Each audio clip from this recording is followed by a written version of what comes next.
আমি স্যারকে দিয়ে শুরু করতে চাই। আমাদের আলোচনার বিষয় উভয় সংকটে নয়াদিল্লি, কিন্তু তার আগে আমি একটি বিষয়ে একটু উল্লেখ করতে চাই। আজকে সারাদিনই আমরা দেখেছি যে আহ, শিক্ষার্থীদের একটি বিক্ষোভ দেখেছি। ঢাকা সহ দেশের বিভিন্ন জায়গায় তারা বিক্ষোভ করেছেন।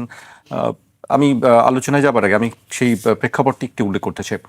আহ, সামাজিক যোগাযোগ মাধ্যমে একটি ভিডিও ছড়িয়ে পড়েছে, তাতে শোনা যায় একজন পরীক্ষার্থীর সঙ্গে মোবাইল ফোনে কথা বলছেন শিক্ষামন্ত্রী। সেখানে পরীক্ষার্থীদের উদ্দেশ্যে মন্ত্রীকে বলতে শোনা যায়, ওরা তো ফার্মের মুরগি, একটু বৃষ্টিতে ভিজলেই জ্বর চলে আসবে। আহ, মূলত তার এই বক্তব্যকে কেন্দ্র করে এই শিক্ষার্থীরা একটু ক্ষুব্ধ হয়েছেন যে তাদেরকে কেন ফার্মের মুরগি বলা হয়েছে, বা দুর্যোগপূর্ণ আবহাওয়ার মধ্যে তাদেরকে কিভাবে পরীক্ষা দিতে হচ্ছে, অনেকে জ্বরাক্রান্ত অবস্থায় আছেন। এরপরে অবশ্য আমরা দেখেছি যে বিকেলে পার্লামেন্টে শিক্ষামন্ত্রী বক্তব্য দিয়েছেন। তিনি বলেছেন যে আসলে স্থানীয়ভাবে যে পরীক্ষা যেটা স্থগিত করা, সেই সিদ্ধান্ত স্থানীয়ভাবে নেওয়া যেতে পারে। স্যার, আপনার কাছে কি মনে হয়? আমার কাছে খুবই মানে আপত্তিকর মনে হয় যে এটা এই ধরনের টার্ম কেন আসবে। উনি তো একজন শিক্ষামন্ত্রী এবং যতদূর জানি তার আপব্রিঙ্গিং ইন্টারন্যাশনাল এক্সপোজারও হয়েছে। এবং এই বাচ্চা বাচ্চা ছেলেদের প্রতি সিম্প্যাথেটিক হবে যে ওরা তো আমারই সন্তানের মতো, আমার সন্তান তুল্য, আমি ওদের ব্যাপারে চিন্তা করছি, এগুলো না বলে he is making such a stupid remark. এবং এটা একটা তার যে অযোগ্যতা এই পদে থাকার, সেটাই প্রমাণ করে। আমার মনে হয় না যে এই পদে তাকে দেয়াটা খুব ভালো হয়েছে। তার এক্সপার্টিস ছিল নকল ধরার ব্যাপারে, সে হেলিকপ্টারে করে নাকি উড়ে যেত। তো এখন নকল ধরার ব্যাপারে তার যখন এতই এফিসিয়েন্সি, তাহলে তো ডিটেকটিভ ব্রাঞ্চের দায়িত্বে তাকে রাখা উচিত ছিল, ইন্টেরিয়র মিনিস্ট্রিতে। কিন্তু শিক্ষার সাথে তার সম্পৃক্ততা, এটা একেবারে হাস্যকর। এবং আমার মনে হয় যে এর আগেও একবার বাচ্চা ছোট মেয়েদের পরীক্ষার রেজাল্ট নিয়ে বোধহয় কোনো কমেন্ট করছে, এবং মেয়েরা তাকে এত সুন্দরভাবে টিজ করছে, এবং এটা আমরা টেলিভিশনেও দেখছি। আই ওয়াজ অ্যামেজ যে এইরকম বাচ্চা বাচ্চা মেয়েগুলা কিন্তু ঠিকই ওর হলোনেসটা ধরে ফেলে, বুঝছেন? তো এইবার মনে হয় ছাত্ররা ন্যাচারালি খুব ভালো করছে যে ওর পদত্যাগ চাইছে। He doesn't have any idea about higher education. ওরকম তার নিজেরই, বা আমি যতদূর জানি, এমন কোনো এক্সপোজার ছিল না। বেসিক্যালি তার বেশিরভাগ সময় নিউ ইয়র্কে কেটেছে ওই বেকারিতে চাকরি করে আর ক্যাব ড্রাইভারের চাকরি করে, আমি যতদূর শুনেছি। এবং এটা আমি জানি না কেন তাকে ধরে নেওয়া হয় যে উনি শিক্ষামন্ত্রীর জন্য আইডিয়াল চয়েস হবে। তো এছাড়া আর আমার কিছু বলার নেই। জি, আমি স্যার আপনার কাছে আবারও আসবো। আমি সাজিদুল হক রুবেলের কাছে আসতে চাই। রুবেল ভাই, আপনার কাছে কি মনে হলো আজকে এই দিনভর এই বিষয়টি নিয়ে? বেশ গণমাধ্যম বা আমরা দেখেছি যে রাস্তায়ও অবরোধ হয়েছে, মানুষকেও দুর্ভোগে পড়তে হয়েছে, ভোগান্তি পোহাতে হয়েছে। শুধু ঢাকা না, দেশের বিভিন্ন জেলাতেই একই চিত্র আমরা দেখেছি। আসলে কোনো কিছুই তো বদল হয় নাই, এবং লাগামহীন, মুখের মধ্যে কোনো লাগাম থাকে না ক্ষমতার মসনদে বসলে আর কি। অতীতেও আমরা দেখেছি জি, আওয়ামী লীগের বিভিন্ন নেতাদের নানান রকম কথাবার্তা বলতে দেখছি। আওয়ামী লীগের 17 বছর আগেও আমরা দেখছি বিএনপিরও দু একজন নেতাদের এরকম লাগামহীন কথাবার্তা বলতে আর কি। তো সেই যে তাদের যে যাত্রা, লাগামহীন কথাবার্তা বলার, দায়িত্বহীন কথাবার্তা বলার, সেই যাত্রা তারা কন্টিনিউ রেখেছেন আর কি। এবং এইটা বলা যায় হচ্ছে যে যে বিক্ষোভটা হয়েছে এটা খুবই স্বাভাবিক একটা স্বতঃস্ফূর্ত বিক্ষোভ। ছাত্রদের ইগোতে এটা লাগাই স্বাভাবিক। এটা পৃথিবীর যে কোনো দেশেই লাগতো, তবে যে কোনো দেশে আসলে বিক্ষোভও করা লাগতো না আর কি। হয়তো এটা বলবার পরে হয়তো তিনি নিজেই হচ্ছে ক্ষমা প্রার্থনা করতেন ছাত্রদের কাছে, জাতির কাছে। কিংবা দেখা যেত যে এরকম বিক্ষোভ টিক্ষোভ চলছে, আমাদের এই আলোচনা করবার আগেই দেখা যেত খুব ব্যক্তিত্ব সম্পন্ন মানুষ হলে তিনি হয়তো রেজিগনেশন দিতে উদ্যত হইতেন আর কি। কমপক্ষে চেষ্টা মানে বলতেন যে আমি ঠিক আছে পদত্যাগ করছি।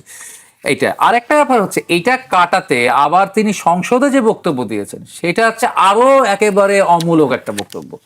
এটা একটা বোর্ডের পরীক্ষা, এই পরীক্ষা কি, এই পরীক্ষার বোর্ডের ইন্টারমিডিয়েট পরীক্ষা চলছে ধরেন, আবার বিভিন্ন স্কুলের পরীক্ষা আছে। কিছু কিছু স্কুল যেগুলো তাদের পরীক্ষা হচ্ছে, তারা তো তাদের পরীক্ষাগুলো বন্ধ রেখেছে। রাস্তায় পানি জমেছে, জলাবদ্ধ তৈরি হয়েছে, অনেক স্কুল বন্ধ রেখেছে, অনেক স্কুল পরীক্ষা নিয়েছে। আর উচ্চ মাধ্যমিক পরীক্ষার বিষয়টি আছে কোন স্থানীয় সরকার সিদ্ধান্ত নেবে, ঠিক আছে? ওটা কি ইউনিয়ন সিদ্ধান্ত নেবে, উপজেলা নেবে, নাকি জেলা পরিষদ নেবে? কারো তো কোনো ক্ষমতার মধ্যে পড়ে না। হচ্ছে একটা বোর্ডের যে বিরাট এলাকা, ধরেন ঢাকা বোর্ড, হ্যাঁ, কিংবা ধরেন হচ্ছে কুমিল্লা বোর্ড, সেই বিরাট এলাকা নিয়ে, বৃহত্তর কুমিল্লা, বৃহত্তর চিটাগাং, নোয়াখালী নিয়ে তার বোর্ড, বিশাল ব্যাপার স্যাপার। বা সিলেটের 5টা জেলায় নিয়ে তার বোর্ড। তো সেখানে কোন স্থানীয় সরকার দেখবে? মানে আমার মনে হচ্ছে তিনি অর্গানামাই ভুলে গেছেন আর কি। বাংলাদেশের যে স্থানীয় সরকারের বিভিন্ন স্তরগুলো আছে সেটাও তিনি ভুলে গেছেন। ভুলে গিয়ে একটা উলট পালট একটা বক্তব্য, আরও একটা বক্তব্য তিনি ছেড়ে দিলেন হলো সংসদের মধ্যে। এর আগেও দেখছি আমাদের এটা খুব মানে হয় কি, এখনকার যুগটা হচ্ছে কি খুব পপুলিজমের যুগ আর কি। সবাই খালি সস্তা জনপ্রিয়তা খুঁজবার চেষ্টা করে। আমরা দেখেছি, আমরা ছোটবেলায় দেখেছি, আমাদের ছাত্র জীবনে দেখেছি যে একেবারে আমাদের ছোট ছোট ভাই বোনেরা বা আমাদের ছেলেমেয়েরা যখন প্রথম স্কুলে ভর্তি হতে নেয় তখন দেখেছি প্রচণ্ড প্রতিযোগিতামূলক, মানে 3 বছর 4 বছরের বয়সে তাকে কোচিং সেন্টারে ভর্তি করাতে হয়। একটা প্রচণ্ড ভয়ঙ্কর প্রতিযোগিতার জায়গা ছিল স্কুলে ভর্তি নিয়ে। হঠাৎ দেখা গেল যে আবুল হাসনাত সাহেব আর কি, যাকে আপনার অন্য নামে মিডিয়া বলেন, হাসনাত আবদুল্লাহ, সে বক্তৃতা দিয়ে দিল, একটা পপুলিস্ট বক্তৃতা। আর ওই বক্তৃতা আবার উনি একটা পপুলিস্ট সিদ্ধান্ত নগদে দিয়ে বললো, হ্যাঁ এখন লটারি আর চলবে না, ভর্তি পরীক্ষা দিতে হবে। তো মাসুম বাচ্চারা, 4 বছরের বাচ্চারা, 2.5 বছর 3 বছরের বাচ্চারা এখন কোচিং সেন্টারে ভর্তি হয়ে ভর্তি পরীক্ষার প্রস্তুতি নেবে। ঠিক আছে, মানে কোনো ভাবা না, একটা কথা শুনলেন, শুনে মনে হলো এটা জনপ্রিয় বেশি হয়ে যাচ্ছে, তা আমিও ওর উপরে মানে তাস খেলার মতো ওভার ট্রাম করি আর কি, মানে আরো বেশি আমি একটা পপুলিস্ট কথা বলে বসি আর কি। এইভাবে আসলে তারা রাজনীতিটাকে সাজাতে চাচ্ছে, দেশটাকেও চালাতে চাচ্ছে আর কি। এবং তারই নমুনা হচ্ছে এই আপত্তিকর এই মন্তব্যটি করেছেন ছাত্র সমাজ সম্পর্কে। আর এটা শুধু বৃষ্টির ব্যাপার না, তো আমাদের ঢাকাতে যে সিচুয়েশনগুলো ছিল, পানি এমনভাবে জমেছে যে এখান থেকে রিক্সা যাওয়া নিরাপদ না। ঢাকাতে অনেক জায়গায় হচ্ছে গাড়ি বন্ধ হয়ে যাচ্ছে, অটো রিক্সা বন্ধ হয়ে যাচ্ছে, হাতে পানি, ম্যানহোল খোলা, মানে এটা বিপজ্জনক ব্যাপার স্যাপার। এখানে খালি একটুখানি বৃষ্টি পড়বে না, বৃষ্টির মধ্যে এই ছেলেরা এই মেয়েরা খেলাধুলা করে, ঠিক আছে, ফুটবল খেলে, এরা আপনার সেই ফার্মের মুরগি বলা যায় না আর কি। জি, আমি রুবেল ভাই আপনার কাছে আবারও আসবো। স্যার, আমি আপনার কাছে আসতে চাই, উভয় সংকটে নয়াদিল্লি, এই প্রসঙ্গটি আসছে, আমরা বেশ কয়েকদিন ধরে দেখছি, বিশেষ করে শেখ হাসিনার একাধিক ইন্টারভিউ আন্তর্জাতিক গণমাধ্যমে প্রকাশের পরে সেটি নিয়ে সরকারের পক্ষে প্রতিক্রিয়া আছে, ট্রাইব্যুনালের প্রতিক্রিয়া আছে। সেই প্রতিক্রিয়া আজকেও সরকারের একজন মন্ত্রী কথা বলেছেন, সরকারের তথ্য উপদেষ্টা ডাক্তার জাহিদুর রহমান সকালে ব্রিফিংয়ে জানিয়েছেন যে সরকারের সম্পূর্ণ স্বচ্ছ ও আন্তর্জাতিক মানদণ্ডের বিচার নিশ্চিত করতে চায়। শেখ হাসিনা চাইলে তার পক্ষে লড়ার জন্য বিশ্বের যে কোনো দেশের সেরা আইনজীবীও নিয়োজিত করতে পারবেন। স্যার, আপনার কাছে কি মনে হয় তিনি বিদেশি আইনজীবী নিয়োগ করতে পারবেন? আরেকটি বিষয় আমরা সবচেয়ে বেশি আলোচনার, যে ভারতের কাছে একাধিকবার সরকারের পক্ষ থেকে প্রত্যর্পণের বিষয়ে চিঠি দেওয়া হয়েছে, এ পর্যন্ত সম্ভবত 12 থেকে 14টি চিঠি দেওয়া হয়েছে, এখনো পর্যন্ত আমরা সেগুলোর কোনো জবাব দেখিনি সেইভাবে। আপনার কাছে কি মনে হয় স্যার, ভারত সরকার কি আসলে প্রত্যর্পণ যে চুক্তি আছে সেই চুক্তি অনুযায়ী কি তাকে ফেরত দিবে? না না, মোটেও না। ভারত সরকার আন্তর্জাতিক আইনকে ব্যাখ্যা করে তার জাতীয় স্বার্থের মাধ্যমে। প্রত্যর্পণ চুক্তিকে নানাভাবে সে তার স্বার্থের ভিত্তিতে ব্যাখ্যা করবে। আর বাংলাদেশের এই সরকারের সাথে তার এমন কোনো নৈকট্যের সম্পর্ক নাই, বরং আমার সম্পর্কটার চরিত্র এখন একদম সর্বনিম্ন পর্যায়ে পৌঁছেছে, যার ফলে মানে কোনো ফ্রেন্ডলি জেস্টার করা তার জাতীয় স্বার্থকে পাশে রেখে, সেটা তো প্রশ্নই ওঠে না। আর হাসিনার ব্যাপারটা আমার মনে হয় এটা বেসিক্যালি ভারত সরকারের জন্য এমন কোনো গুরুত্বপূর্ণ বিষয় না। ভারতের সরকারকে এখন আন্তর্জাতিক ক্ষেত্রে এখন অনেক জটিল বিষয় দেখতে হচ্ছে। হাসিনার ব্যাপারটা তারা they will keep it in the back burner. আমার মনে হয় যে কিন্তু বর্তমান সরকার বা আমরা এর আগে সরকার দেখেছি একটি চাপ ছিল যে তাকে ফেরত দেওয়ার ব্যাপারে, সেই চাপটা এখনো কিন্তু আছে সরকারের পক্ষ থেকে। এটা আমার মনে হয় ডিসপ্লে ওরিয়েন্টেড। আমার বেসিক অপারেশনাল পলিসি হিসাবে আমার যেটা মনে হয় যে এই তাদের জন্য এটা একটা উটকো ঝামেলা, কারণ এই সরকারকে এখন অনেক বেশি সামনে কঠিন সময় পার হতে হবে। এই যে তারা ইচ্ছা মতো পার্লামেন্টে একটা কমিটি করে ফেললো যে কিভাবে অ্যাপ্লাই করবে, এটা অ্যাবসলিউটলি একটা অবৈধ। আপনার একটা লেখা আছে। হ্যাঁ, এটা একদম আমার চোখে মনে হয় এবং অনেকের চোখেই মনে হয় যারা আইন সম্পর্কে কিছুটা কমন সেন্স, লেম্যান হিসাবেও কমন সেন্স, যে এটা তো করতে পারে না, এটা একটা ডাকাতির মতো। আপনি যেখানে এই জুলাই মুভমেন্টকে কোনোভাবে সিরিয়াসলি অ্যাকসেপ্টই করেননি, একটা একটা করা মানে অ্যাভয়েডিং এদিকে না ওদিকে ডিসাইড করতে পারে নাই, বোঝা যাচ্ছিল। সেখানে তারা সুপ্রিম কোর্টের অ্যাপিল ডিভিশনের ভার্ডিক্ট, সেটাকে নিয়ে এখন তারা মাঝখানে দাঁড়াচ্ছে একটা কমিটি করে। আর তাও আবার কারা কারা মেম্বার, এই যে সালাউদ্দিন, একটা he is a fraud, absolutely a fraud. আমি তাকে লয়ের কোনো ধারণা আছে বলে I call him a propagandist lawyer. তার কাজ হচ্ছে লিগাল, তার কোনো লিগাল ওই ধরনের এক্সপার্টিস কি ওই ধরনের রয়েছে? যেমন আমরা স্টলওয়ার্ডসদেরকে দেখি যারা ল্যান্ডমার্ক ডিসিশন দেয়, যারা ল্যান্ডমার্ক ইনভলভমেন্ট থাকে, আমাদের দেশেই তো সেরকম লয়ার ছিল এবং খুঁজলেও দেখা যায় যারা জানে। But he has become a cheap fraud, একটা কোনখান থেকে উড়ে এসে জুড়ে বসছে, লয়ের ব্যাখ্যা দেয় এবং বারবার তাকে এটা নিয়ে করা হয়, এক্সপোজ করে দেওয়া হয়, বারবার বলা হয়। এবং তার পুরা অ্যাপ্রোচটাই দেখা গিয়েছে যে প্রধানমন্ত্রীর যে পুঙ্খানুপুঙ্খভাবে মেনে চলবে সেটার থেকে অনেক দূরে। কিন্তু আমি জানি না এটা কীভাবে প্রধানমন্ত্রী এই ধরনের একটা কমিটি দাঁড় করাচ্ছে। শুনলাম আজকে নাকি এই কমিটি অ্যাপ্রুভড হবে এবং it will B a huge crisis for the government. আমার তো মনে হয় যে এটাই আগামী দিনগুলোতে একটা বড় রকমের ক্রাইসিস সৃষ্টি করবে, যে মানে বীজ রোপণ করা হচ্ছে। কালকে যে অপোজিশন এইভাবে ওয়াকআউট করলো, জানি যে জামাতের কোনো মেরুদণ্ড নাই, আমার মনে হয় না যে এরা দাঁড়াতে পারে, কিন্তু আমার ধারণা যে ছাত্রদের যে সংশ্লিষ্টতা রয়েছে প্রাক্তন, তারা কিন্তু ব্যাপক সমর্থন পাবে ছাত্র সমাজে, এবং এটা খুব সেন্সিটিভ একটা ব্যাপার। এবং এইভাবে অতীতে আমরা দেখতে পেয়েছি যে এই এই সরকার বারবার চেয়েছে যে পার্লামেন্টে বসে তারাই ব্যাখ্যা করবে, এবং যেখানে তাদের এই 2/3 মেজরিটি ইটসেলফ ইজ কন্ট্রোভার্সিয়াল, একেবারেই মানে এটাকে উন্ড একটা আবার খুলে দেওয়ার মতো। তারা এইভাবে ওই আইনের ব্যাখ্যা করবে, তারপর তারা ওই সুপ্রিম কোর্টের অ্যাপিল বিভাগের ডিসিশনটাকে ইয়ে করে, এই সালাউদ্দিনের বুদ্ধি আমার মনে হয় বেশি কাজ করবে।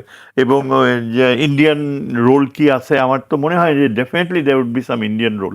অর্থাৎ আমাদের যে পুরো একটা যে প্রচেষ্টা এই দেশে একটা সত্যিকার অর্থে জবাবদিহিতামূলক গণতন্ত্র সৃষ্টি করা, যার জন্য এত রক্ত দেয়া হয়েছে, পুরা বিষয়টাই একটা লোক মানে শেষ করে দিবে। এবং সেজন্য আমার মনে হয় হাসিনা ইস্যুটা এই সরকারের জন্য আগামীতে কোনো সিরিয়াস অ্যাকসেপ্টেবিলিটি পাবে না। এটা আমার মনে হয় তারা চাইবে ভিতরে যে ইন্ডিয়াতে থাকতে চায় তো থাকুক, না আসলেই ভালো। এটাই আমার মনে হয়। স্যার, আপনার কাছে আমি আবার আসবো। আমি রুবেল ভাইয়ের কাছে আসতে চাই। রুবেল ভাই, আপনার কাছে কি মনে হয়, আমি যদি চুক্তির কয়েকটি অনুচ্ছেদ দেখি, চুক্তির 6 নম্বর এবং চুক্তির 8 নম্বর যে অনুচ্ছেদ আছে, আমি 8 নম্বর অনুচ্ছেদটি একটু উল্লেখ করতে চাই। যদি ভারতের কাছে মনে হয় যে এই প্রত্যর্পণের অনুরোধটি ন্যায় বিচারের স্বার্থে সরল বিশ্বাসে ইন গুড ফেইথ করা হয়নি, বরং বর্ণ, ধর্ম, জাতীয়তা বা রাজনৈতিক মতাদর্শের কারণে কাউকে নিপীড়ন করার উদ্দেশ্যে করা হয়েছে, তবে ভারত এই অনুরোধ প্রত্যাখ্যান করতে পারে। চুক্তির ফাঁক ফোকর খুঁজছে, মানে এটা কি মনে হয় আসলে আপনার আমরা কাছে? প্রথমেই আমরা যখন আগস্টে চলে গেলেন শেখ হাসিনা ভারতে, তারপর যখন আলোচনা হচ্ছিল বা যখন ইন্টারিম গভর্নমেন্টের বিভিন্ন ইয়ারা বলতেছে এই তো নিয়ে আসবো, ভারতের কাছে বলছি, ইত্যাদি ইত্যাদি করছি, এবং তারা যখন প্রত্যর্পণ চুক্তির রেফারেন্স দিচ্ছিলেন, তখনই আমরা দেখেছি এই চুক্তিটা তো আসলে বেসিক্যালি করা হয়েছে শেখ হাসিনা করে গেছেন আর কি চুক্তি। এই 2013-তে করেছেন, এবং সেই সময় চুক্তির মধ্যে এটা ব্যাপার আছে যে এখানে স্বাক্ষরকারী যে দুই পক্ষ, যার যে কোনো একটি পক্ষ যদি মনে করেন যে এটির মধ্যে কোনো রাজনৈতিক উদ্দেশ্য রয়েছে বা অন্য কোনো এথনিক সিটি ধরে এখানে কমিউনালিজমের কোনো ব্যাপার থাকে, তাহলে ন্যাশনালিজমের কোনো ব্যাপার থাকে, তাহলে তারা এই জায়গা থেকে তারা এই বিনিময়টা তারা করবে না। এটা একেবারে ওই সময় এই প্রশ্নটা উত্থাপন করা হয়েছে, এটা ইন্টারিম গভর্নমেন্টের কাছেও এই প্রশ্নটি উত্থাপন করা হয়েছে। দেন তাহলে আপনারা কেমনে করে এটা আনবেন? তারা তখন এই প্রশ্নের উত্তর অত দিতে চায় নাই, তারা এটাতে নীরবতা পালন করছে। আমরা তখন ধরে নিয়েছি আচ্ছা ওনাদের মাজার জোর একটু কম আছে, স্বাভাবিকই, তারা একটা অনির্বাচিত ম্যান্ডেট ছাড়া সরকার, আন্তর্জাতিক ক্ষেত্রে খুব বেশি পাত্রটা পাবে না। কারণ আমরা তো এমনি শুনেছিলাম, ফুলে ফেপে দেখানো হয়েছিল বিরাট বড় প্লেয়ার, মস্ত বড় ইন্টারন্যাশনাল প্লেয়ার হচ্ছেন ইউনূস সাহেব। কিন্তু ইউনূস সাহেব যে কত বড় ইন্টারন্যাশনাল প্লেয়ার সেটা তো আমরা মাসে মাসে আস্তে আস্তে 18 মাসে বুঝতে পারছিলাম আর কি। তো যাই হোক, আমরা সেই ক্ষেত্রে তখন বুঝছি যে একটা ইলেক্টেড গভর্নমেন্ট আসুক, একটা নির্বাচিত সরকার আসুক, তখন হয়তো একটা মানে শক্তভাবে দাঁড়াবে আর কি। কিন্তু আমরা এখন দেখছি যে বিএনপি এই মুহূর্তে এত বড় সংখ্যাগরিষ্ঠতা নিয়ে দাঁড়ানোর পরও সেই বিষয়টাতে এখনও সেই যে ইন্টারিম সরকারের সময় বিভিন্ন প্রশ্নে, সংস্কারের প্রশ্নে, গণভোটের প্রশ্নে, সে যেমন একটা কৌশল খেলা খেলে গেছে আর কি। হ্যাঁ, যে কোনটা বললে এটা একটু পরিস্থিতি কন্ট্রোলে থাকে কীভাবে, এখন তো বলে সালাউদ্দিন সাহেব বলে আর কি যে আমরা ওটা কৌশলের কারণে বলছি, নাহলে নির্বাচন হইতো না আর কি, এরকম কথা বলে আর কি। তো এখনও তারা আবার কোন কৌশল কখন কোনটা নেয় বোঝা বড় দায়। তো সেই ক্ষেত্রে আপাতত একটা বল শেখ হাসিনা মারছে না এলো বিএনপির কোর্টে আর কি, এখন বলটা বিএনপির কোর্টে আছে। এখন শেখ হাসিনা কিন্তু একটা ইম্প্যাক্টে সে সফল। তার যদি ধরে ন্যূনতম আসলে তার এই যে বক্তব্যটা বা এই যে বাংলাদেশে ফিরছে শেখ হাসিনা বা ডিসেম্বরে সে আসছে, তার দলবল নিয়ে ফিরছে, এই বক্তব্যটা যে তিনি প্রচার করলেন, তার মূল মোটিভটা কি? মূল মোটিভটা যে বাংলাদেশে তার যে নেতাকর্মীরা আছে, দেশের বাইরে বা সমস্ত জায়গায় তার যে লোকজন আছে, তারা যেন প্রচণ্ডভাবে উজ্জীবিত হয়, তারা যেন সংগঠিত হয়ে যায়। এটা হচ্ছে তার মূল মোটিভ, মূল উদ্দেশ্য, এবং তার যে মূল উদ্দেশ্য সে সফল। হ্যাঁ, সফল হয়ে সে বলটা পাঠাই দিচ্ছে বিএনপির কাছে। এখন বিএনপি এটাকে কিভাবে নেবে আর কি, নিতে গিয়ে এটা এখন তো বিএনপি আমার কাছে মনে হচ্ছে যে সে এটা নাকি নিশ্চুপ থাকবে। এটা নিয়ে কেউ যে চিফ প্রসিকিউটর বা একটু এদিক ওদিকে লোকজন দু একটা কথাবার্তা বলবে টলবে এর মধ্যে দিয়ে থাকবে এবং পরিস্থিতি দেখবে, নাকি বিএনপি আবার একটা কৌশলের কারণে জামাতকে একটু মানে সাইজ করার জন্য বা ইয়া করার জন্য সে আবার একটা অন্য কোনো অপশন নেবে কিনা। অর্থাৎ এখানে একটা খুব ধোঁয়াশা অবস্থান আমার কাছে আর কি, ধোঁয়াশা অবস্থান। তবে আমার কাছে যেটা মনে হয় যে সে যদি আসতে চায়, ঠিক আছে, তো সেটা হচ্ছে আমার মনে হয় বিএনপির জন্য অত্যন্ত বিড়ম্বনাময় একটা পরিস্থিতি তৈরি হবে ইন্টারন্যাশনাল বা সব কিছু মিলায়, ঠিক আছে। কারণ সে তো আসবে, সেখানে তো আন্তর্জাতিক আইন আপনার কাছে মনে হয় তিনি ডিসেম্বরে আসবেন? সে যদি আসতে চায় আর কি, আমি স্টিল বলতেছি যদি শব্দটা ব্যবহার করছি আমি, ঠিক আছে, হ্যাঁ এই বাট এগুলো ব্যবহার করতেছি আর কি, যদি শব্দের ব্যবহার করতে, যদি সে সত্যি সত্যি বাংলাদেশে ঢুকতে চায় তাহলে সরকারকে খুবই কঠিন একটা ব্যাপার আছে। কারণ তাকে তো আবার হচ্ছে তাকেই উভয় সংকটে পড়তে হবে, যে এখানে না পারবে কম্প্রোমাইজ করতে, আবার না পারবে হচ্ছে গিয়ে মানে ছেড়ে দিতে আর কি। কারণ আমরা তো দেখছি যে গতকাল যে আগে সাবেক যে চিফ প্রসিকিউটর সে একটা বক্তব্য দিয়ে বসছে আর কি। সে বক্তব্য হচ্ছে যে ফুলের মালার বদলে হচ্ছে ফাঁসির মালা নিয়ে মানুষ উপস্থিত হবে, হচ্ছে জনতা উপস্থিত হবে হচ্ছে এয়ারপোর্টে, অর্থাৎ একটা আগাম মবের আহ্বান তিনি দিয়ে বসছেন আর কি। এবং সেটা যদি কার্যকর হয়, যদি লাখ লাখ মানুষ এয়ারপোর্টের দিকে দৌড়ায় যায়, আর সেখানে তুমি আর্মি পুলিশ এগুলো নিয়ে কতটা হচ্ছে বিএনপি সিকিউরিটি দিতে পারবে, পরে দেখা যাবে এই সিকিউরিটি দিতে গিয়ে আবার একটা রক্তারক্তি ঘটনা ঘটে গেছে, আরো অনেক মানুষ মারা যেতে পারে। ফলে আপনি এদিকেও তাকে কন্ট্রোল করতে হবে, ওদিকেও কন্ট্রোল করতে হবে, ফলে তার জন্য খুব বিপদ হচ্ছে। সেই কাছে ধুম করে হচ্ছে গিয়ে এখন এসে পড়ে আর কি। আর এটা নিয়ে ভারতের একটা খেলা, ভারতের জন্য খুব গুরুত্বপূর্ণ আর কি। এটা ভারত হচ্ছে গিয়ে আমাদের সেটাই বলছিলাম যে এটি উভয় সংকটে কিনা, যে একদিকে ভারত তার আন্তর্জাতিক সব বিষয়, তার দীর্ঘদিনের মিত্র, পররাষ্ট্রনীতি থেকে শুরু করে তার সব কিছু সে তার ন্যাশনাল ইন্টারেস্টের বাইরে চিন্তা করে না, ঠিক আছে। আমেরিকার সঙ্গে একটা কথা বলে যে আমেরিকার তার বর্ডারের বাইরে তার কোনো মানবতা নাই, তার একটাই নীতি আছে, সেই নীতি হচ্ছে প্রফিট, ঠিক আছে। তো এরকম ভারতেরও এই পররাষ্ট্রের ক্ষেত্রে যা যা ব্যাপার আছে তার জাতীয় স্বার্থ, আর জাতীয় স্বার্থ ছাড়াও আমি তো আবার আগেও আপনাদের অনুষ্ঠানে বলেছি তার আভ্যন্তরীণ রাজনীতিরও অনেকগুলো ব্যাপার আছে আর কি, বিজেপিরও অনেকগুলো ইন্টারেস্টের ব্যাপার আছে। সেই ইন্টারেস্টের ব্যাপার থেকে ভারত এত সহজে এই ইস্যুটা হাতছাড়া করতে রাজি হবে না, সে এটা ঝুলায় রাখবে আর কি। জি, আমি আপনার কাছে আবার স্যার আবার একটু আপনার কাছে আসতে চাই। ঝুলায় রাখবে তিনি বলছেন, আরেকটা আমরা যেটি দেখছি যে ভারতের জন্য উভয় সংকট যেটি বলা হচ্ছে যে দীর্ঘদিনের মিত্র, তাকে কি আসলে বাংলাদেশের সাথে তুলে দেওয়া হবে, নাকি ভারতের সঙ্গে যে বাংলাদেশের নতুন সরকারের যেটি বন্ধুত্বপূর্ণ সম্পর্ক কথা বলা হচ্ছে সেটার ক্ষেত্রে কোনো প্রতিবন্ধকতা সৃষ্টি করবে কিনা শেখ হাসিনা ইস্যুটি? দেখেন, এমনিতেই বাংলাদেশের সাথে ভারতের বন্ধুত্ব করার মতো কোনোই অবকাশ নেই। যে প্রচেষ্টাটা নেওয়া হয়েছিল সেটা ভারত চেয়েছে যে বাংলাদেশ যেন কোনোভাবেই ওই শেখ হাসিনার যে ধারণা ভারতের নিরাপত্তার ব্যাপারে সেখান থেকে যেন সরে না যায়। কিন্তু যখন তারেক রহমান পাকিস্তানের সাথে সম্পর্ক করতে চাইলো, নিরাপত্তা সম্পর্ক, তখনই কিন্তু ভারত বেঁকে বসছে। এবং এই পরিস্থিতিটা এখন আরও জটিল হবে, যে যত চীনের সাথে আর পাকিস্তানের সাথে নিরাপত্তা সহযোগিতা ইনএভিটেবলি বাড়বে আগামী দিনগুলোতে, ততই ভারত ইনসিকিউর ফিল করবে। এবং ভারতের সাথে এই সরকারের কোনো রকমের মানে আত্মার সম্পর্ক হবেই না, বিয়ন্ড এ ওয়ার্কিং রিলেশনশিপ। হ্যাঁ, আমার নাম্বার ওয়ান এইটা আমার ধারণা। নাম্বার টু হচ্ছে হাসিনাকে তারা পরিত্যাগ করবে না। আওয়ামী লীগের একটা বড় অর্গানাইজেশনাল ক্যাপাবিলিটি আছে, এই দেশে তাদের সমর্থন রয়েছে। এটা একটা নিশ্চিন্ত ভারতের বন্ধু স্বার্থ, যেখানে তারা প্রচুর বিনিয়োগ করেছে, প্রচুর শ্রম দিয়েছে।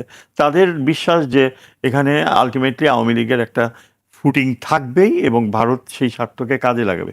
কিন্তু ব্যাপারটা হচ্ছে এই, দেখেন, সব কিছু নির্ভর করছে অন দ্য সিচুয়েশনাল রিয়ালিটি, মানে পরিস্থিতিগত বাস্তবতা কোন দিকে গড়ায়। আমি দেখতে পাচ্ছি আগামী দিনগুলোতে এই সরকারের জন্য একটা বড় ডিফিকাল্ট হচ্ছে এই যে জুলাইয়ের বিষয়টাকে কিভাবে পার্লামেন্ট অ্যাকোমোডেট করবে। এবং এখানে এই যে সালাউদ্দিনের মতো একটা ব্যক্তি, একজন লোক, সে কিন্তু পুরা বিএনপির চিন্তাধারাকে নিয়ন্ত্রণ করছে। আমি দেখতে পাচ্ছি না যে তারেক রহমান কোনোভাবেই, এই যদিও আত্মীয়তার কোনো বন্ধন নাই, কিন্তু এই লোকটার যে প্রভাব রয়েছে এবং এই লোকটার যে, আমার মনে হয় না he has been brain washed এই ইয়েতে, এই যে শিলংয়ে এমনভাবে যে দেখেন নিউ ইয়র্কে যে এসে পাকিস্তানের ইয়ের সাথে কোলাগুলি করলো, অনেক কিছু করলো, বাংলাদেশের ঢাকা শহরে পাকিস্তানের নিরাপত্তা প্রক্রিয়া চালু করবে, মানে এতখানি diversion in favour of Pakistan, এইটাও যেমন অবাস্তব মনে হয়। আবার পরের দিন ফিরে এসে একদম আমাদের ওই প্রাক্তন স্পিকারের জানা যায় যোগ দিতে, যে একদম প্রধানমন্ত্রীর পাশে তিনি খুঁটি গেড়ে বসছেন। আর পার্লামেন্টে কালকে যেই বক্তৃতা দিল, তাতে তো মনে হয় যে এই যে আগামী মাসগুলোতে বিএনপি একটা বড় ধরনের দ্বন্দ্বে জড়াবে এই জামাতের সাথে। আমি হাইপোথেটিক্যালি বলতেছি, হ্যাঁ, জামাতের সাথে তো এমনিতেই এখন একটা দ্বন্দ্ব, বিএনপির সাথে দ্বন্দ্ব এমন পর্যায়ে যাবে যে সালাউদ্দিন ইন্টেরিয়র মিনিস্টার হিসেবে সে ওই বিউরোক্রেটিক প্রসেসে এই ধরপাকড় শুরু করবে। জামায়াত কি সেদিকে যেতে চাইবে আসলে, আপনার কি মনে হয়? জামাত কিন্তু অপোজিশন হিসেবে যদি যদি দেখে যে জুলাইয়ের ইস্যুটা ইয়ে হচ্ছে না, তাহলে ছাত্রদের যে প্রভাব বলয় রয়েছে তাদের প্রতি ডিসলয়াল হবে না জামাত। জামাত দরকার হলে, আমার যেটা মানে সন্দেহ হয়, দ্য বিগ কোশ্চেন ইজ যে জামাত কি আওয়ামী লীগের জন্য বা হাসিনার জন্য দেশে ঢোকার পথ করে দিয়ে বিএনপিকে ব্ল্যাকমেইল করবে, বা এমন একটা পরিস্থিতিতে ফেলবে যে you are going to be out of the government because I am going to even shake hands with the devil. মানে জামাত কিন্তু অতীতে এরকম করেছে, যখন স্বার্থের বিষয়টা আসে তখন কিন্তু সে আওয়ামী লীগের সাথে ইয়ে করেছে।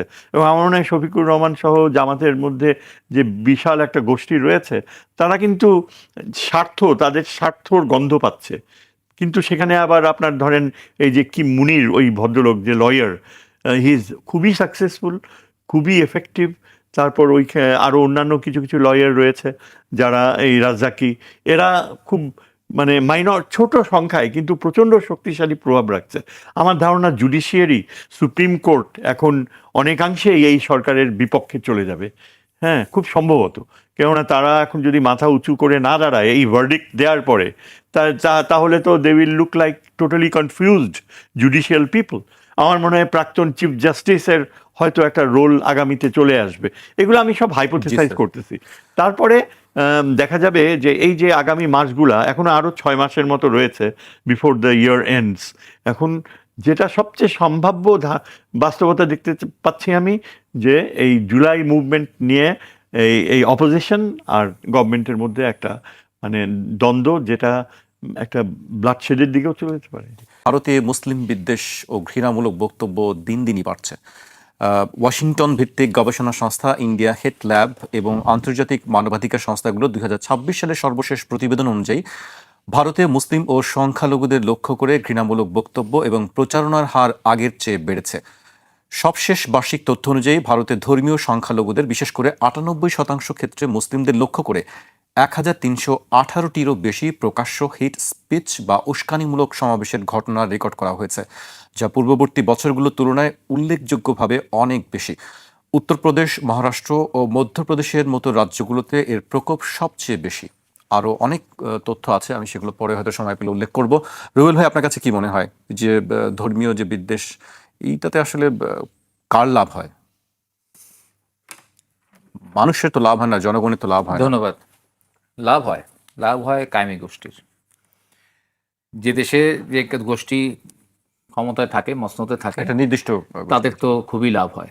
এবং বিশেষ করে যারা ক্ষমতায় থাকেন, তারা যদি হচ্ছে হিন্দুত্ববাদী রাজনীতিকে ধারণ করেন, অর্থাৎ একটা ধর্মভিত্তিক রাজনীতিকে ধারণ করে, ধর্মীয় রাজনীতিকে ধারণ করে, সাম্প্রদায়িক রাজনীতিকে ধারণ করে, তাহলে এই সাম্প্রদায়িক উস্কানিগুলো তাদের রাজনীতির খোরাক হিসাবে, তাদের রাজনীতির জ্বালানি হিসাবে কাজ করে আর কি। এবং আপনি দেখবেন যে হচ্ছে যদিও আপনি আলোচনায় বললেন, আপনি যে স্ট্যাটিস্টিক্স দেখাইলেন বা আমেরিকান সেই সংস্থা দেখালেন, তারা উত্তরপ্রদেশ, মহারাষ্ট্র বা মধ্যপ্রদেশের কথা বলেছে। আমি তো এটা এখন দেখছি আমার সীমানার কাছাকাছি এসে গেছে। আপনি যখন হচ্ছে, আমরা একটু আগে তো স্বরাষ্ট্রমন্ত্রীকে শিক্ষামন্ত্রী, বাংলাদেশের শিক্ষামন্ত্রীকে নিয়ে অনেক কথা বললাম। তো আমাদের যে শুভেন্দু, উনি তো হচ্ছে মুখ্যমন্ত্রী হয়েছেন মুখ্যমন্ত্রী। তিনি যেভাবে করে, তাকে কারা ভোট দিয়েছে, কারা ভোট দেয় না, এই ব্যাপারে সে যেভাবে করে ধর্ম টেনে কথা বলেছেন, এটা পৃথিবীর কোনো সভ্য দেশের কোনো রাজনীতিবিদ বলতে পারেন না যে আমাকে শুধুমাত্র হিন্দুরা ভোট দিয়েছে।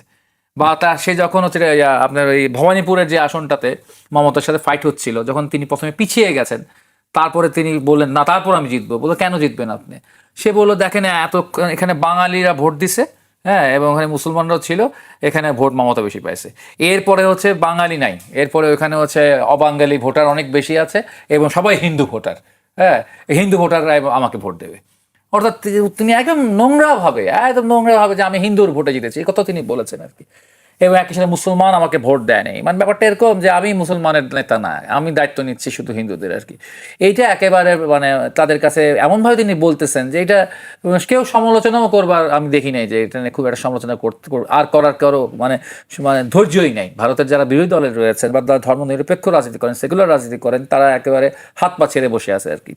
তো এরকম এক পরিস্থিতির মধ্য দিয়ে আপনার হচ্ছে ভারতের মানে আপনি বিশেষ করে মুসলিম বলেন এবং খ্রিস্টান, দক্ষিণ ভারতে খ্রিস্টানরা আক্রান্ত হয় বেশি আর কি, উত্তর ভারতে মুসলিমরা আক্রান্ত হয় বেশি।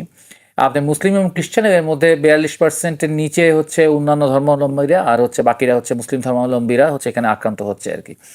এই আক্রান্তের হার বা এই মুসলিম বিদ্বেষতা আপনার যত সময় যাবে 29 সালে তাদের লোকসভা নির্বাচনের আগ পর্যন্ত বাড়তি থাকবে, ঠিক আছে। এবং এই বাড়ার মধ্য দিয়ে তারা হচ্ছে তাদের করবে। আমার দেশে যেমন আমরা বাংলাদেশে মবের ব্যাপারটা খুব বেশি লেখালেখি হয়েছে বা সোশ্যাল মিডিয়ায় এসছে, মব ভায়োলেন্স শব্দ, মব জাস্টিস শব্দ, তারপরে এসছে মব ভায়োলেন্স।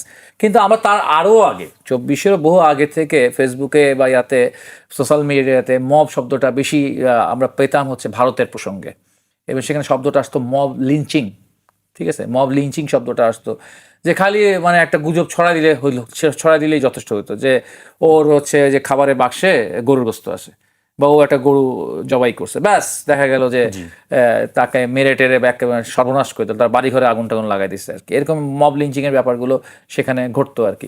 পাকিস্তানেও ঘটেছে। পাকিস্তানে আবার একটু অন্যরকম, যে কোরআন শরীফে ছেড়ে ফেলেছে, ছেঁড়া কোরআন শরীফ ওদের ব্যাগে আছে। শিয়া সুন্নি এরকম কথা বলে সংঘাত থাকে। ওটা পাকিস্তানের প্রেক্ষাপটে, বা পাকিস্তানের খ্রিস্টানদের অনেক সময় ওখানে এই বা পাকিস্তানি শিখদের অনেককে হত্যা করা হয়েছে, সেফ কোরআন শরীফ ছেঁড়া হয়েছে এই অভিযোগটা নিয়ে।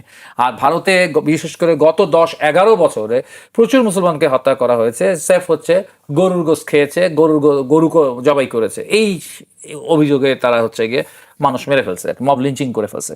তো এটা তো হচ্ছে খুব বাস্তব। ইভেন কি তাদের ওখানে যারা হচ্ছে সাংবাদিকরা মোদিকে প্রশ্নবিদ্ধ করেছে নানান সময়, সাংবাদিকদের শুধু জেল জুলুম হয়েছে তা না, মামলা হয়েছে তা না, অনেকেই আপনার দেখবেন হচ্ছে ফেসবুকে বিশাল মব ট্রায়ালের মধ্যে পড়ে গেছে। আপনার রাবিশ কুমারের নাম আমরা সবাই জানি, ভারতের অত্যন্ত একজন সেকুলার ভালো একজন প্রগতিশীল সাংবাদিক, তার অবস্থা কি। তো এখন আসলে রাবিশ কুমারদের যুগ না, এখন যুগ হচ্ছে ইয়াদের মায়ুক নামে বাঙালি একজন আছেন, আবার হচ্ছে মুম্বাইতে আরেকজন আছে, এদের যুগ আর কি। হ্যাঁ, এখন হচ্ছে বস্তুনিষ্ঠ সাংবাদিকতার বিষয়টাই ভারত থেকে মনে হয় বিদায় নিয়েছে আর কি। তো এরকম এক পরিস্থিতির মধ্যে দিয়ে এই মুসলিম বিদ্বেষতা তো হচ্ছে ভারতের বর্তমান যে সরকারি দল এবং তাদের যে এস্টাবলিশমেন্ট, এটাকে নার্সিং করবে, এটাকে চাষ করবে, যাতে এটা আরো ফুলে ফেপে বড় জি, হয়। আপনি বলছেন নার্সিং করবে, চাষ করবে, আপনি বলছেন যে মূলধারা সাংবাদিকতার জায়গা থেকে অন্য জায়গায় চলে গেছে, সামাজিক যোগাযোগ মাধ্যম নির্ভর হচ্ছে। আমি স্যারের কাছে আসতে চাই, হেট মিউজিক ও সামাজিক যোগাযোগ মাধ্যমে যে কাজগুলো চলছে, আমি 2026 সালের জুনে প্রকাশিত পিবিএস নিউজ আওয়ার সহ বিভিন্ন আন্তর্জাতিক মিডিয়ার প্রতিবেদনে উঠে এসেছে ইউটিউব, ফেসবুক ও ইনস্টাগ্রামের মতো প্ল্যাটফর্মগুলোতে চরমপন্থী ও উস্কানিমূলক গান, হেট মিউজিক কোটি কোটি মানুষের কাছে পৌঁছাচ্ছে।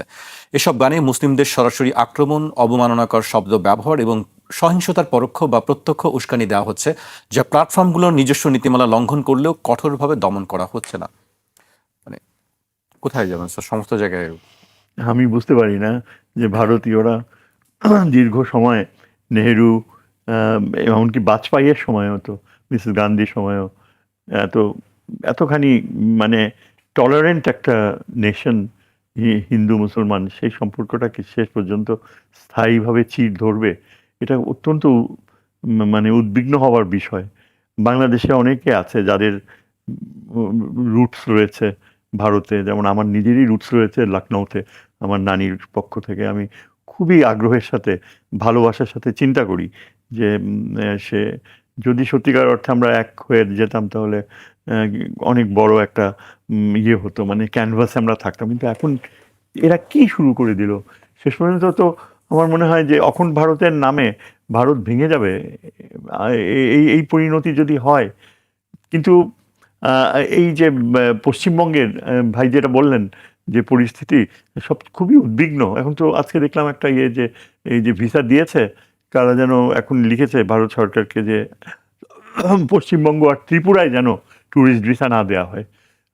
এটা খুবই একটা লাইফ সেভিং। এরকম তো কল্পনাই করা যায় না যে এরকম পরিস্থিতিতে গেল কিভাবে। আপনি যে কথাটা বললেন যে হেইট মিউজিক, তাহলে তো আমরা শেষ পর্যন্ত যদি বাংলাদেশে একটা রায়টসের মতো কিছু হয়, এমনিতেই তো এই যে রাম মন্দির তৈরি করে এখনো সরকার কোনো রকমের টিকে আছে, ওই লোকটাকে অ্যারেস্ট করা হয়েছে যে এখানে রিমান্ডে 4 দিনের রিমান্ডে নেওয়া হ্যাঁ। হচ্ছে তাকে। তো গভর্নমেন্ট আস্তে আস্তে কিন্তু একটা অনেক বড় একটা প্রেশারের মধ্যে পড়বে যে ইয়ে করতে। আমাদের এখানে এত ভালো একটা বাস্তবতা রয়েছে, সব জায়গাতে হিন্দুরা স্বাচ্ছন্দ্যে বাস করে। আমি প্রাউড ফিল করতাম যখন হিন্দুরাই বলতো যে আপনারাই আপনাদের সমস্যা সলভ করার জন্য আমাদেরকে ব্যবহার করবেন না। হ্যাঁ, এরকম কথা যখন তারা বাংলাদেশের পক্ষ নিয়ে বলতো। কিন্তু আস্তে আস্তে এই যে রামের এই মূর্তির বিষয়টাকে এখন বড়ভাবে এখানে বিষিয়ে তুলবে। তারপর যদি এই লিঞ্চিং, এই যে গরু ইয়ে করা, আমি তো এটার নাম দিয়েছি বিফ টেরোরিজম। টেরোরিজম তো অনেক রকম। ওয়াটার টেরোরিজম ভারত হাত দিয়েছে, পানি ডিনাই করবে, পানিকে অস্ত্র হিসেবে ব্যবহার করছে। তিস্তার প্রশ্নেও আমাদেরকে হয়তো অস্ত্র হিসেবেই তারা ব্যবহার করবে পানিকে। এবং বিফ টেরোরিজম হচ্ছে তুমি কাউ স্লটার করলে কাউকে তুমি মেরেই ফেলবে। This is a sort of terrorism. এটা তো অস্বীকার করার উপায় নাই পৃথিবীতে সবচেয়ে বেশি। কাজেই একটা পুরা মানে ভারতবাসী, সেখানে প্রশ্নও আসে আবার যে যাদেরকে বলা হয় নিচু জাতি আবার উঁচু জাতি, ব্রাহ্মীণ আর নন ব্রাহ্মীণ, তাদের সবার আচরণ কি একই রকম? কারণ একটা বড় অংশ তো তারা বিফ কালচারের সাথে জড়িত। হিন্দুদের মধ্যে দ্য লোয়ার কাস্ট মৃত্যু গরুকে তারা সৎকার করে এবং তারা মানে খুব রপ্তানি করে, দ্বিতীয় রপ্তানি সম্ভবত তো করে দ্বিতীয় অবশ্যই। সম্ভবত। হ্যাঁ, এটা একটা বড় ব্যবসা। বাংলাদেশ যদি এখন গরু না নেয় তাহলে তো বিএসএফ এর হায়ার এশলনে বড় সমস্যা দেখা যাবে। কারণ তাদের ভাগ বাটোয়ারা হতো টাকায়, কোটি কোটি টাকার ব্যবসা ছিল যে বাংলাদেশের গরুর ব্যবসা এক্সপোর্ট করা। এখন আমার কাছে যেটা সবচেয়ে ভয়াবহ মনে হয় যে এই নরেন্দ্র মোদীর সরকার কিন্তু আরও বেশি জনগণের সমর্থন পেয়ে যাচ্ছে বিভিন্ন রাষ্ট্রে। ওয়েস্ট বেঙ্গলের জিতাটাই তো একটা মানে অবিশ্বাস্য মনে হয়, কিন্তু এখন ধরেন অন্যান্য রাষ্ট্রগুলোতে, পাঞ্জাবে, মহারাষ্ট্র এবং দক্ষিণে যদি তামিলনাড়ুতেও এই পরিস্থিতি ছড়ায়, তাহলে ভারত রাষ্ট্র আমরা কি সহ্য করতে পারবো? আর পাকিস্তান যদি সত্যিকার অর্থে, এরা তো এদের সামরিক বাহিনীকে কেউ বলতে পারে না যে আনপ্রেডিক্টেবল, তারা কি করে বসে, এবং তাদের যে এই সামরিক বাহিনীর উচ্চতর স্তরে তারা ক্রমেই কিন্তু সীমিত আণবিক অস্ত্র ব্যবহার করার কথা বলছে। ওই যে যেগুলো ট্যাকটিক্যাল ওয়েপন্স 50 মাইল, এখন ধরেন ওইখানে যদি সত্যি সত্যি ওরা একটা ফালিয়ে দেয়, তাহলে তো আমাদের দক্ষিণ এশিয়ার সভ্যতা ভেঙে যাবে। এবং এই জিনিসগুলা কিন্তু ওদের যে বুদ্ধিজীবী শ্রেণী, ওরা সরাসরি লেখে না, তুলে ধরছে না আজকাল। পশ্চিমবঙ্গেও এরা চুপ হয়ে গিয়েছে যে প্রাচীন ভারতের সভ্যতা, তারা রূপকথাকে বিশ্বাস করতে শুরু করে দিয়েছে। আপনার ধরেন রামের কীর্তি, রামায়ণের কীর্তি, এগুলো তো সবই কাল্পনিক কাহিনী ছিল, কিন্তু এরা বিশ্বাস করে যে এগুলো, ওরা মনে করে ওই যে সেই উত্তর ভারতে যেখানে ইয়েকে যেই জায়গাটায় মহাভারতের বাস্তবতাগুলো ঘটেছে, সেগুলো তো আমরা দেখি যে এগুলো ছোট জায়গা। পানিপথের যুদ্ধ, ওই যে কি জানি, Kurukshetra, it is not so big. আর ওইটাকে বলা হয় যে মহাভারতের মহা অস্ত্র ব্যবহার করেছে, সেরকম কোনো কিছুই আসলে ছিল না। মাটি খুঁড়ে প্রাচীন অস্ত্রগুলোই পাওয়া যায় মাঝে মাঝে। আর ওই যে গ্রামীণ জায়গা যেখানে এগুলো অতি ইতিহাসের ছিল, কিন্তু একেবারে ছোট আকারে গ্রামীণ যুদ্ধ ছিল, সেটাকে তারা বিশ্বযুদ্ধর পর্যায়ে নিয়ে গেছে, যে ব্রহ্মাস্ত্র, অ্যাটমিক ওয়েপন্স ছিল, and they actually started believing in it. এটাই কিন্তু সবচেয়ে বড় ভয়, ওদের মিথোলজিকে ওরা সত্যি হিসাবে চিন্তা করতেছে, যার ফলে মুসলমানদের প্রতি তাদের হেট্রেটটা এখন অনেকাংশে বাড়ছে। এখন এদেরকে ঠিক করবে কে? সাংঘাতিকভাবে অ্যারোগেন্ট একটা জাতি হয়ে গেছে এরা, কোনোভাবেই বিশ্ব বিবেককে পাত্তা দেয় না। আমেরিকান বলেন, ওয়েস্টার্ন মিডিয়া বলেন, তাদেরকে যে সব দেখছে, মুসলমানদের খ্রিস্টানদের সাথে কি ব্যবহার, চার্চের ইয়েটা যে ভাঙতেছে, ইটস অল অন ক্যামেরা, এটা কি ডিনাই করতে পারবে? কাজে এই যে বাস্তবতা, এটা থেকে ফিরে আসার তো কোনো পথ আমি দেখতে পাচ্ছি না। স্যার, আমি একটু অন্যদিকে যেতে চাই। যুক্তরাষ্ট্র ইরান যুদ্ধের দিকে, যুদ্ধ বলবো না, যুদ্ধ খেলা বলবো, সেটি বুঝতে পারছি না। আজকে থেকে ইরানের বিরুদ্ধে আবারও পূর্ণাঙ্গ নৌ অবরোধ কার্যকর হয়েছে। আরও বেশ কিছু হুমকি আছে। আমরা দেখছি এর মধ্যেই পাল্টাপাল্টি হামলা হয়েছে সামরিক স্থাপনাগুলোতে, এবং মার্কিন যে স্থাপনাগুলো আছে উপসাগরীয় দেশগুলোতে, সেখানেও কুয়েতেও হামলা হয়েছে।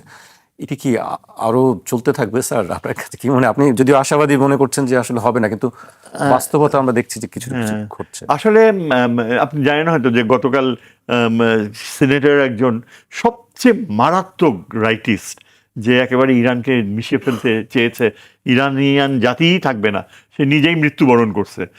একদম ট্রাম্পের ডান হাত ছিল, খুবই পাওয়ারফুল সিনেটর, ওই নর্থ ক্যারোলাইনার বোধহয় স্টেট সিনেটর ছিল। এবং মিডিয়াতে, আমেরিকান মিডিয়াকে বেশ রসাত্মকভাবে তার এই পাপ কাহিনী তুলে ধরা হচ্ছে, যে লোকটা মৃত্যুবরণ করলো, কিন্তু কত মানুষের অভিশাপ নিয়ে সে মৃত্যুবরণ করলো। ট্রাম্প এখন তার সুমতি হবে কিনা আমি জানি না, কিন্তু যেটা হচ্ছে ইরানে এখন, ইরান ওই যে ব্লক করে দিচ্ছে পার্সিয়ান গলফ, হরমুজ প্রণালী।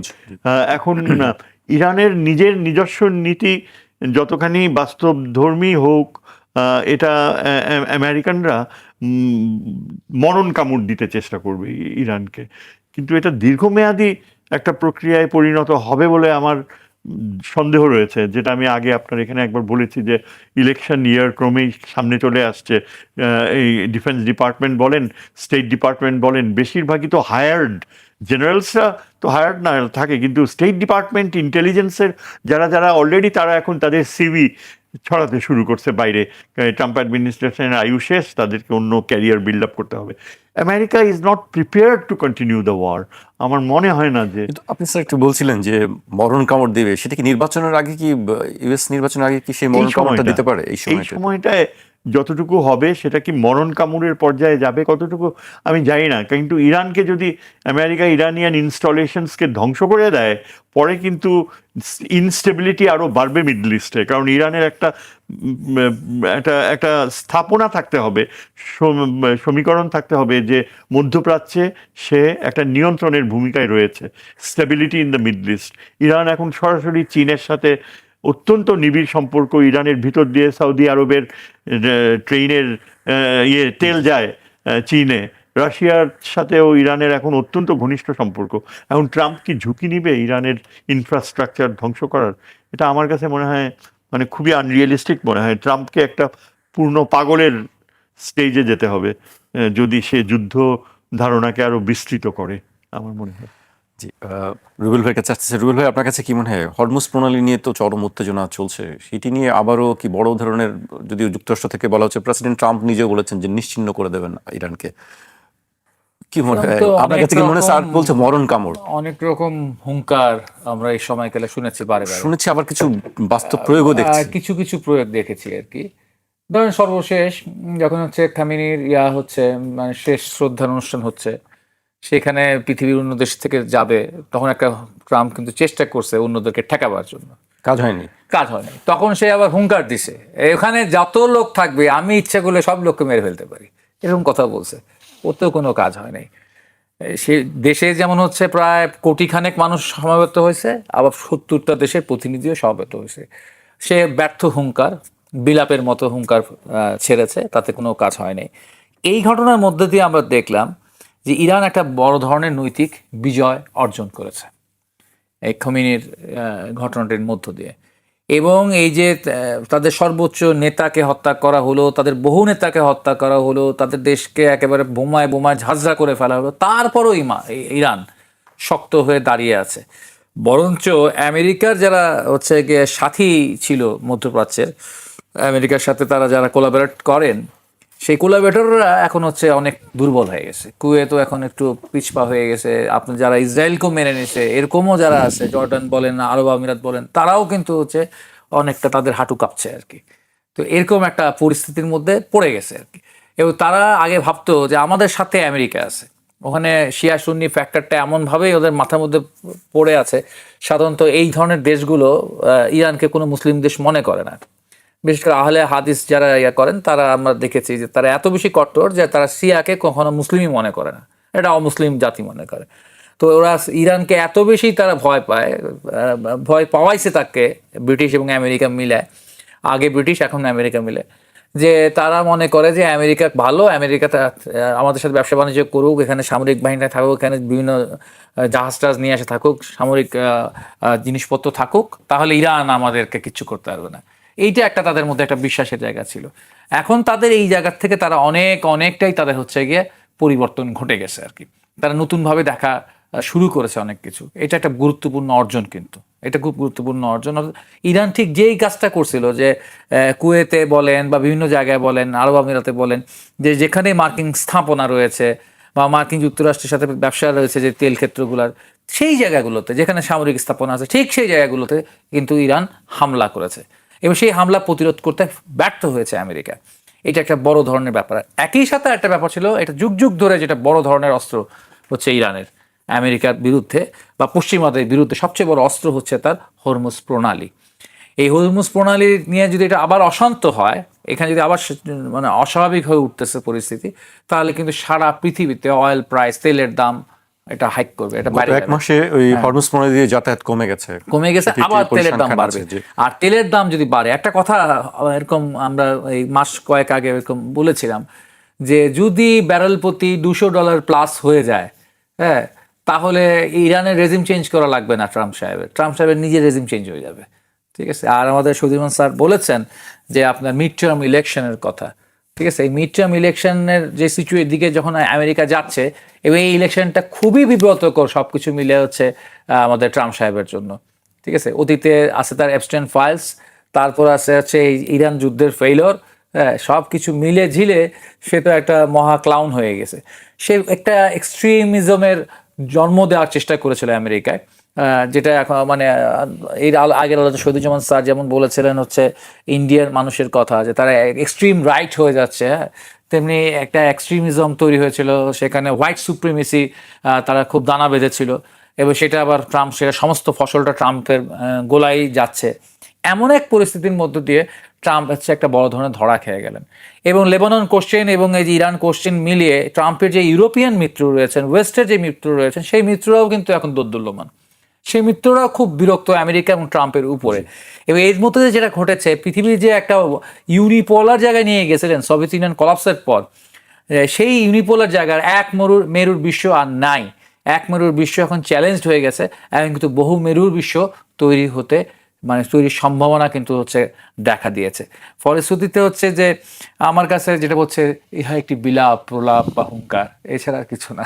জি, সেটি হলেই ভালো। ইহা শুধু বিলাপ প্রলাপ হুঙ্কার হলেই ভালো, কিন্তু বাস্তবতা আমরা যেটা পাচ্ছি খবর সেটি খুব ভালো কিছু না। আমি স্যারকে দিয়ে শেষ করবো। স্যার, আজকে থেকেই সে ইরানের নৌপথের বিরুদ্ধে অবরোধ যুক্তরাষ্ট্র কার্যকর হয়েছে, এবং আমরা দেখছি যে পরিসংখ্যান বলছে যে গত এক মাসের মধ্যে সর্বনিম্ন স্তরে নেমে গেছে হরমুজ প্রণালী দিয়ে জাহাজ চলাচল।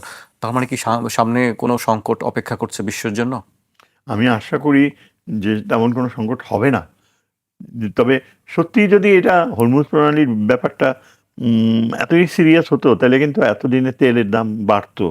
এখন পর্যন্ত বাড়ছে না, আই হোপ যে বাড়বে না। এখন পর্যন্ত একটা স্টেবল অবস্থায় রয়েছে। তার মানে ব্যাকডোর ডিপ্লোমেসি চলছে। আমার মনে হয় প্রচুর আলোচনা হচ্ছে, এবং পাকিস্তানের কূটনীতিকরাও তো ইরানের সাথে খুব ঘনিষ্ঠভাবে ইনভলভড। আর ইরানেরও স্বার্থ রয়েছে যে হরমুজ প্রণালীতে শান্তিপূর্ণভাবে যদি তেল মানে তারা ট্যাক্স আদায় করতে পারে, তাহলে তাদের এই এসেনশিয়াল মেনটেনেন্সের যে খরচ, এটা তো তাদের প্রয়োজন হবে। আসলে আমার মনে হয় প্রবলেমটা হচ্ছে ইসরায়েল উস্কানিদাতা, এবং এই ইসরায়েলে যতদিন নেতানিয়াহু রয়েছে, এখনও নেতানিয়াহু কিন্তু খুবই ডেসপারেটলি আমেরিকান কংগ্রেসকে ইয়ে করতেছে যে ইরানে আক্রমণ চালিয়ে যাওয়ার জন্য। এবং এটা মানে ইসরায়েল একটা অভিশাপ আমার মনে হয়। টার্কি যদি এখন সিরিয়াসলি চায়, তাহলে কিন্তু ইসরায়েলকে শেষ করে দিতে পারে। টার্কি একমাত্র দেশ। ইরান তো শিক্ষা দিয়েছেই, কিন্তু আরও বড় বাবা হচ্ছে টার্কি। সুতরাং তার পার্টিসিপেশনের বিষয়টাও কিন্তু উড়িয়ে দেওয়া যায় না।